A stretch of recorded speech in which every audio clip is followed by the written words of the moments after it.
Welcome to SportsBeat KC, the Kansas City Star's daily sports podcast presented by First Federal. It's Friday, September 30th, and I'm Blair Kirchhoff. We're talking Sporting KC and the Kansas City Current on today's show with the Star soccer writer Daniel Sperry. For only the second time since 2011, Sporting won't reach the MLS playoffs. The rough start to the season left them in too big of a hole to climb, but they're playing well down the stretch. We talk about what went wrong early and what's going right lately for Coach Peter Vermes' club. After a break, the discussion shifts to the Current and what a season they're having. They've already clinched a spot in the NWSL playoffs, and now it's a matter of seeding. A year after finishing last, the Current is in the postseason. Well done. Okay, let's get started. Hey, Daniel, it's been too long. How you been doing? I've been doing good, man. It's been a busy fall season too, between both the Current and Sporting wrapping up everything this year. So lots to talk about for both teams, and they both have been very exciting, basically since August 1st.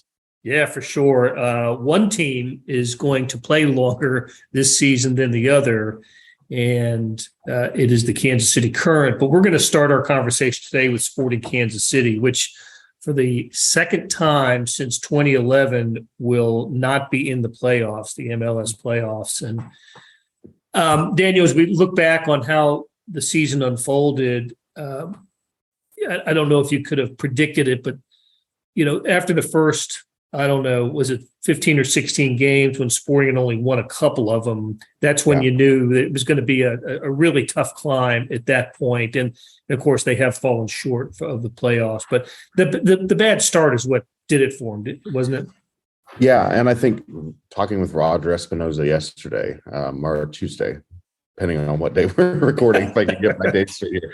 Talking with Roger Espinoza on Tuesday, he talked about that as, if you don't pick up your points early, you get punished. There's a lot, and even during the stretch, like I think they're unbeaten in 6 or 7 games here. There's points that they've dropped there that they could still be firmly in the playoff race if they don't lose a 2-goal lead on the road in Austin, and they maybe don't give up that late penalty kick to the LA Galaxy.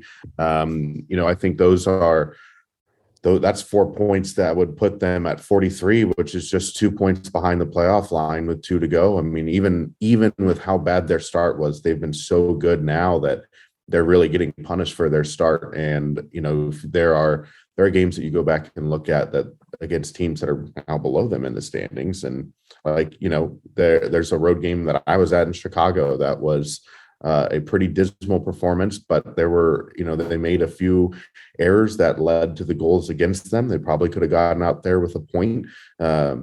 There's a couple of home games. There's a stretch of home games in May and April where, I think they drew 3 games in a row at home.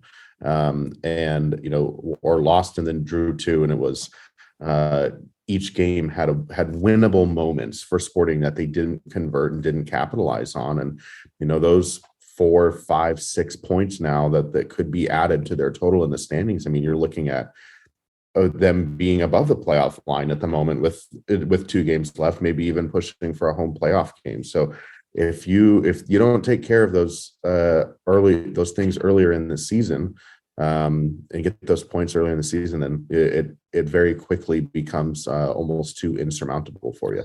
For sure. And one of the reasons that they got off the slow start was injuries. And in sports, there's always, any coach or manager will tell you it's a next man up mentality. But when you lose a player with the ability of Alan Pulido, and it's difficult to overcome that and replace that.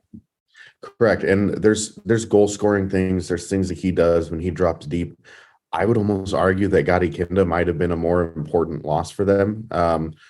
Even when you took out Kyrie Shelton at times this year, or took out Willie Agata since he's been here, who's been scoring. When Eric Tommy's in there, it's an entirely different team. And when you have a creative player that can progress the ball through the middle third of the field into the attacking third and is really comfortable on the ball and picking up touches in the penalty area and stuff like that, and getting the ball, the danger zone, the danger play, the majority of the play with the ball much closer to goal. It does a whole lot of things in alleviating the back line's pressure, that they have. Things that they're dealing with are more manageable. There's less numbers coming at them from the middle when they're in the middle third of the field. It changes everything. And so the fact that Gotti Kinda was, at the beginning of the season, we knew there was going to be no Alan Polito, and that was okay. But we didn't know until the end of April that Gotti Kinda was going to miss the rest of the season. There had been, when the season started, you expected Gotti Kinda to come back into that midfield and be so crafty and so dangerous like he is, and being able to just eliminate players on a quick turn and a quick wiggle of his hips. I mean, he's got two players behind him and he's gone bearing down on the back line. I mean, he's just an incredibly dynamic playmaker in the middle that maybe helps Kyrie Shelton score more goals and maybe helps that forward fill in for Alan Polito a little bit better. But I don't think either of them, both of them are missed in different ways, and both of them, their absences are incredibly detrimental to what happened this season for Sporting. Yeah. So I would just say I as Polito can score those goals, yes, but there are times where you really need the middle of the field to be able to progress the ball, and they just didn't have someone that had that high attacking mindset like Eric Tommy or like Gotti Kinda had, and it didn't develop in any of the younger players that they tried to play there, and so obviously you see when they get Eric Tommy and Willie Agata in, then all of a sudden things really start to click for him. Yeah, what a difference those two have made. Just how many? It's like, is it 7 goals for? Willie has 7 in 10 games. 7 goals, 10 games total. 7, and he's got 2 assists in there. He is, for all of the new players who arrived, including Gareth Bale, including Chiellini, including the big 2 Italians that they added in Toronto, and in Lorenzo Insigne and Federico Bernardeschi. Willie Agata is third of all on goal contributions for all of the newcomers, and he was a very unheard of, unheralded striker that came from a mid-table team in the Israeli Premier League, and now all of a sudden the guy's scoring goals, and Peter's comparing him to Mo Johnston, who's a Sporting legend, and both of them in very different ways because of their personalities are so very different, have really made a deep impact on this team during this stretch run, and has made them play some of the best soccer in the league since they arrived. Yeah, and I know the transfer window is what it is. It would have been great to get him if they had gotten here a little sooner. Correct. And I think another thing too that doesn't help is, last year I was looking at it. The Sporting played their 30th game of the season, I believe, 30th or 29th game of the season. It was October 23rd was when they last played, when they played the Sounders in October last season. They still had 3 or 4 weeks of games left to go. At least 4 more games from that point on. That was that at this point we have 2 games left, and we're not even in October. We're barely at October 1 yet. Right. So even with the way the calendar shifted because of the World Cup, the window stayed when it was for the transfer window for them to come in. However, there's less games on the back end of it too, and more games got played. So even then, with it taking a couple of weeks, last year, they probably would have been maybe 14, 15, 16 games into the season, versus this year where they were already 21 games deep by the time those two made an appearance. And at that point, you're really, really lost in trying to get points that quickly and that many points to get you back up the table. Yeah, so a little unlucky from the calendar standpoint this year. Hey, the other day or recently, Sporting handed out some hardware, identified some honorees for the year. Johnny Russell was named team MVP, and I saw where Andrew Fontas was the defensive player of the year. Daniel Daniel Sperry, Offensive Player of the Year. Did Sporting get those right? Did the right guys win the awards? Yeah, I think so. I Johnny is the heartbeat and the soul of the team. He does so much in terms of leadership on the field. He does a lot of incredible defensive work. There are times where him just tracking back and making a tackle kind of changes snaps a team out of a rut where they're not really pressing as hard as they should or something like that. So I'd get them doing that. Honestly, they could have gone back and forth between he and Shallowy. I think Shallowy has more total goal contributions this year as well, and I think it was a good way to make sure that all the players are honored for what they've done. Russell has his goals, Daniel has his goals as well, and sharing the newcomer award for Willie Agata and Eric Tommy was perfect because I think in the way those two go simultaneously, they should have done that. I know there's some dispute about the goal of the year. Certain folks think Eric Tommy's goal against the LA Galaxy, where he took the ball down on his chest and turned on a half volley and ripped it, was a more incredible, more difficult goal. I will take Roger pressing, for his goal of the year in Montreal, where he pressed them really, really hard and ripped a shot from about 40 yards out that just made it over the top of the goalkeeper. We had a fun conversation with him about that because, of course, Labonta, his wife, scored an absolute beautiful goal this weekend, and so we were asking who he thought was better, and the answers between the two of them were quite good. So, Lowe's been known for her celebrations, and Roger said, "No, I'm going to stick to what I do. I'll stick to what I do best." But Roger definitely deserved goal of the year for that one too. So I think they really did get all of the awards right, and I'm glad that a guy like Kyrie Shelton was honored for his humanitarian work as well. When he returned, the conversation with him was when he returned for the 2020 season, because he was with Sporting in 2018, went to Germany in 2019, didn't really fit in with the team as they had moved and got promoted to the Bundesliga and wasn't getting a ton of time. So he came back to Sporting in 2020, ahead of 2020 season. And the conversation for him was he was just so excited to get back to his Big Buddies program and some of the philanthropic work that he's been doing outside of it. He became really involved in the Black Players for Change organization in MLS, their fans can have their thoughts about everything that goes on the field, but he's a really high quality person as well, and someone who really invests his time into the community and into people.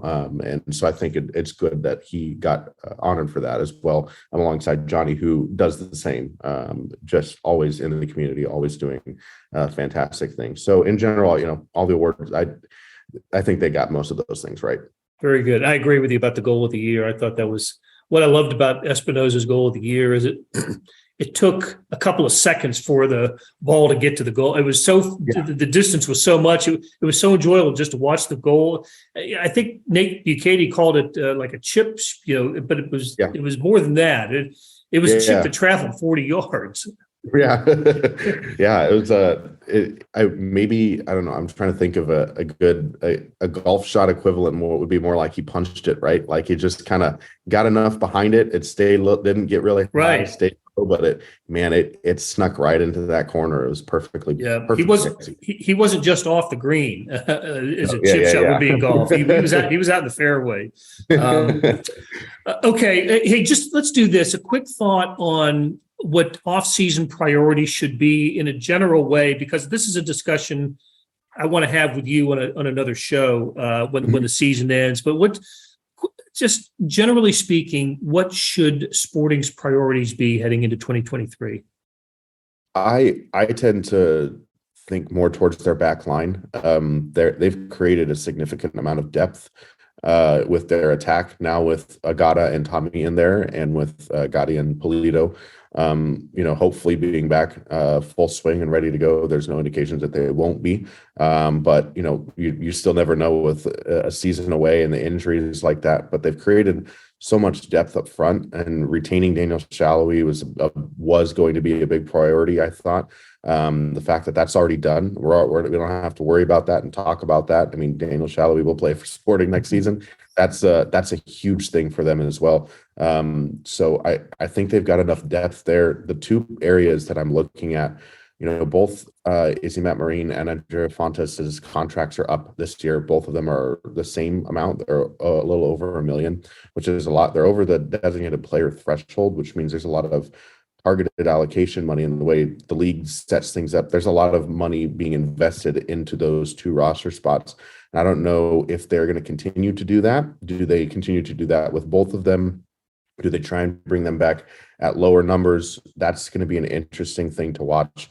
And then recently, before, if you'd asked me if there was one more thing that they should have added in the summer, I thought maybe they could have gone out and got a number 6. However, which is a defensive midfielder. In the way Peter's system is, they have the single defensive midfielder, single pivot that sits in front of the two center backs in that hole. And Remy Walter has kind of made that his own, and Peter has always called him a number 8 that can play the 6. And I think Remy has really turned into a true defensive midfielder that can handle that single pivot role. Listeners are kind of have something coming on that a little bit later this week too. But if Vermes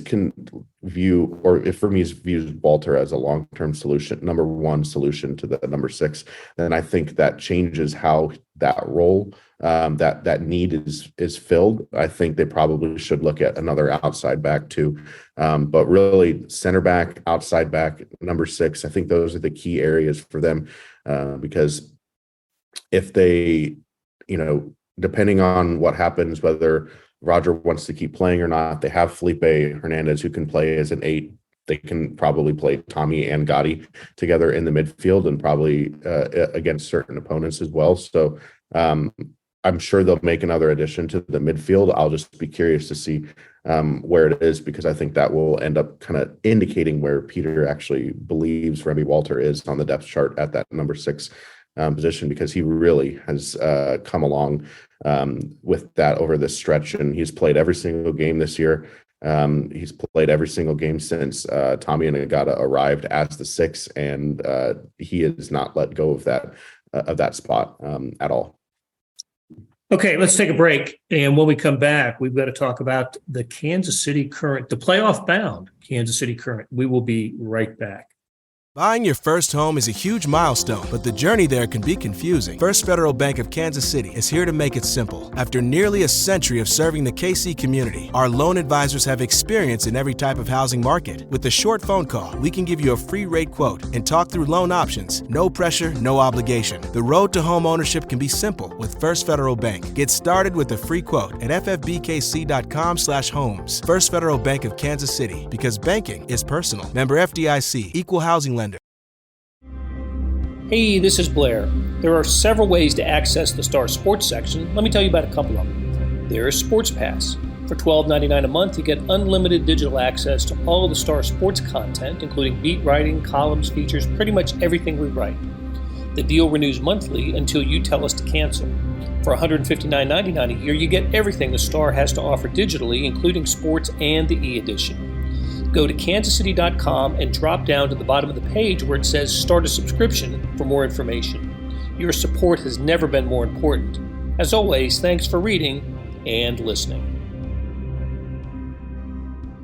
Hey, we're back on the SportsBeat KC podcast talking soccer with Daniel Sperry, who covers soccer for the Kansas City Star, both Sporting Kansas City and the Kansas City Current. We just finished talking about Sporting KC. Their season's going to end when the regular season's over, but the Kansas City Current is continuing on into the postseason, and it's an amazing story, Daniel, isn't it? The first-year organization that finished last in the standing a year ago, and now they have an opportunity. Well, they're in the playoffs, and it's just a matter of where they're going to be seated. there are all kinds of scenarios out there for them, but let's keep it simple. If the Current wins at Louisville on Saturday, what are the seeding possibilities? Yeah, so if they win on Saturday, they're guaranteed third place. No worse than third. No worse than third. It's not possible. They would, regardless of what happens with San Diego, everyone below them is a point or so below them. We have an article out on it. If you want to check it out, it's kind of broken down most of those scenarios. So if they win, they finish third regardless.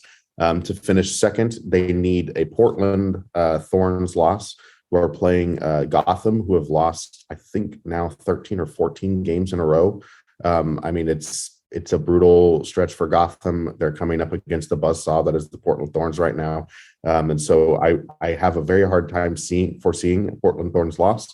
But if that happens, that opens the door with the Current win for them to finish in second or potentially first. So to finish second, they need a loss from one of Portland or OL Reign. OL Reign can draw and the Current can win, and that can also allow them to leapfrog. So to finish second, they need a loss from either team or a draw from the Reign. And to finish first, they need both teams to not win.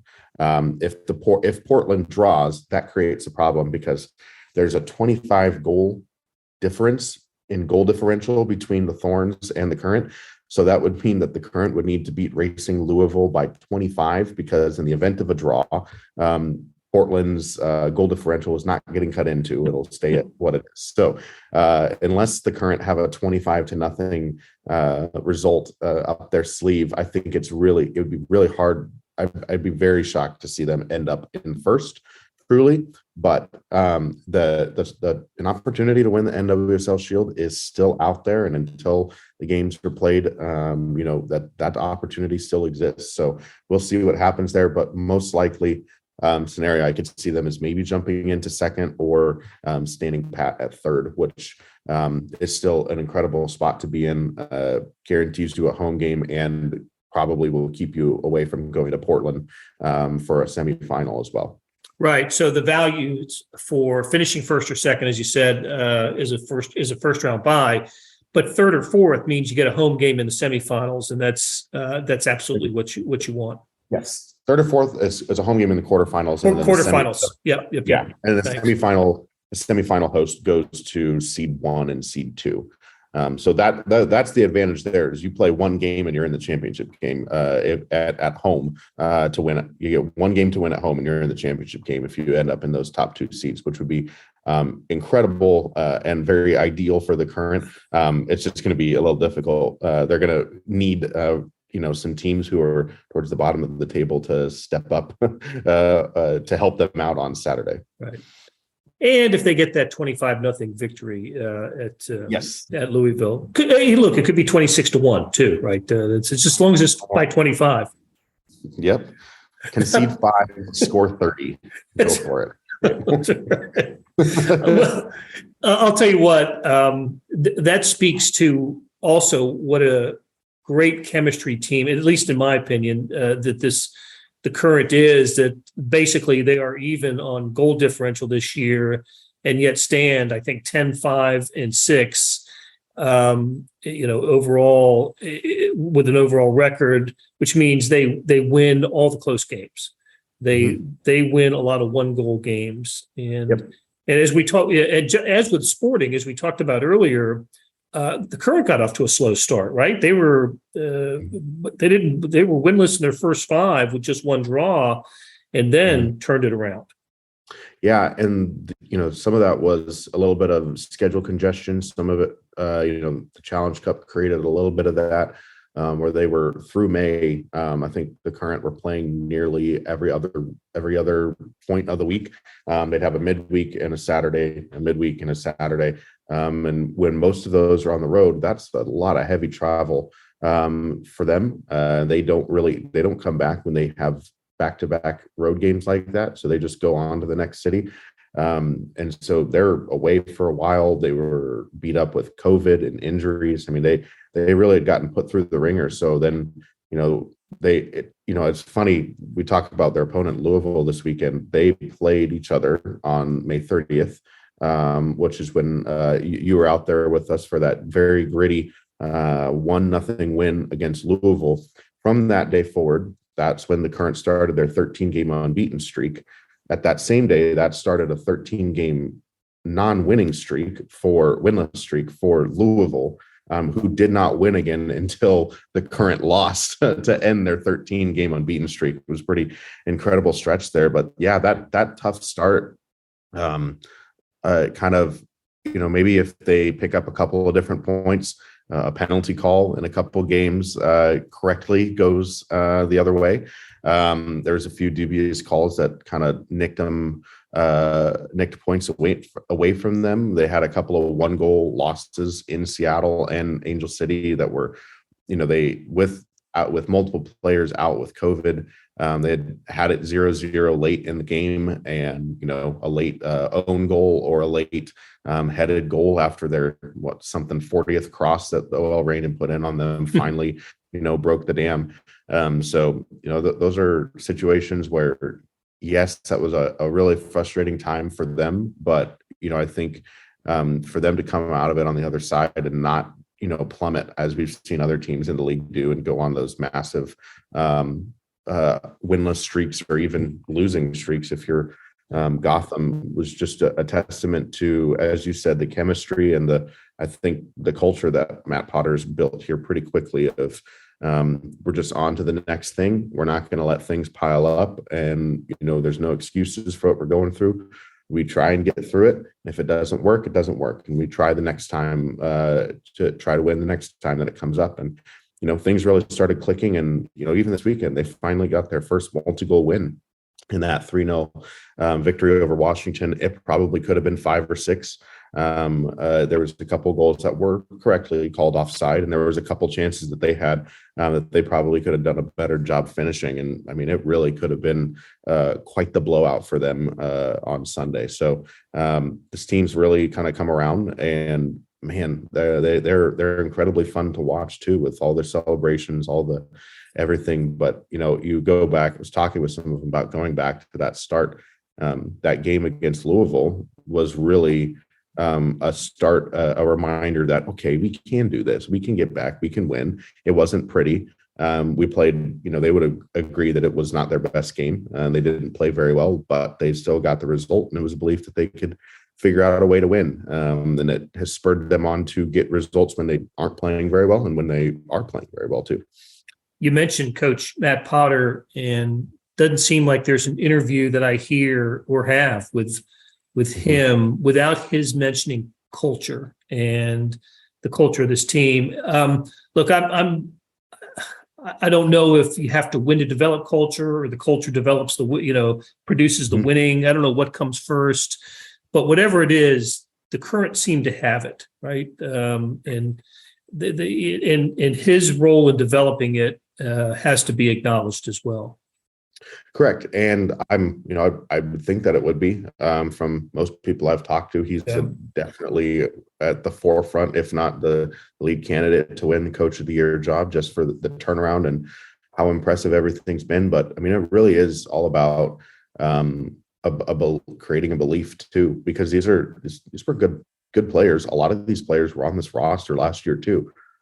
You have a player like Haley Mace, who's turned into a U.S. women's national team caliber defender and wingback. That's something. CeCe Kaiser came here and had never scored more than like 3 or 4 goals in her career, and she scored 7 since she's been traded in the middle of June.